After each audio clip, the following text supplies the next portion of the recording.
waaw fay naa la. jàmm noo ko dundee tey affaire yi moom taxaw na de. tey moom affaire yi moom nice kay. nice. waaw tey noo ko dundee événement bi ngeen ñëw jël pay affaire yooyu benn defet ngeen ci am depuis compétition bi. waaw am si mbégteel rek ak préparation bu doy rek te fi ñu fi ne ñëpp ay borom jom lañ.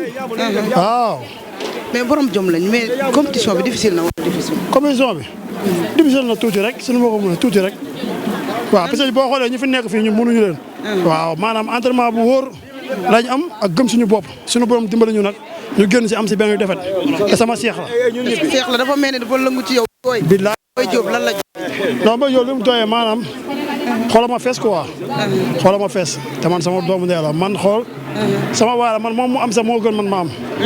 billaay walaay kon toll na foofu. billaay toll na ma foofu noonu sama waay la sama doomu yaay. sama suba loo leen di wax sénégalais. non sénégalais suba na seen xel dal quoi. dinañ ñëw ak doole. suba dañoo ñëw laal nii rek waaye dinañ ñëw ak doole. sénégalais kon suba. noonu la demee nag waaw di gërëm waa baasul kii bi yëpp il bi yëpp maa ngi leen di bëggee. ñoom ñëpp ku ne ak sa tur sant waaw ay baasaar baasul ñoom Ibman sama garaay yi ñoom Serigne Konde waa Daaru Salaam ñoom Babacar Kabro ñoom Baye Fall yëpp maa ngi leen di bëggee ñoom ñëpp ñoom Diarra ñoom Mohamed waaw tous. coach jaar naa la. waaw ñu ngi sant yàlla bu baax. sant yàlla maa ngi lay delloo jaar. waaw maa ngi lay. mais sànq jëloon naa la mais compétition bi dafa mel ni li nga ma ci waxoon moo ci am méttiwul ci xale yi ndax maîtriser nañ. waaw non mooy li ma la expliqué rek lii suñuy culture la gars yi ñoo ko jël bëgg si am lu ñu si changé mais li suñu domaine la ñoo ko moom. ñoo ko moom suñu domaine la gars yi ñoo ko changé rek bëgg ko def mu nice rek.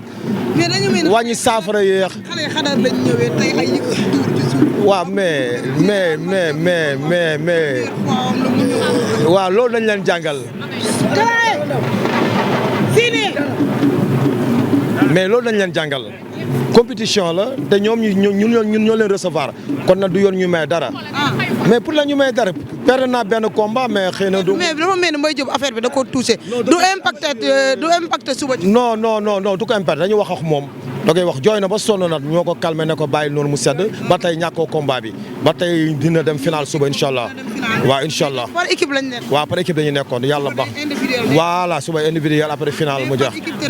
équipe bi qualifié. non équipe bi macha allah gis nga ñaata point la ñu am ñaata point pare ñu ñëw combat yi ñoo ko gagné benn defar dañ gi yëpp ñoo ko gagné mais sant yàlla la gu wér a wér ñaan. Sarr gis nañ ko mu tëdd lan moo xew. waaw donc dara dafa kontaan rek kontaan dong la du dara.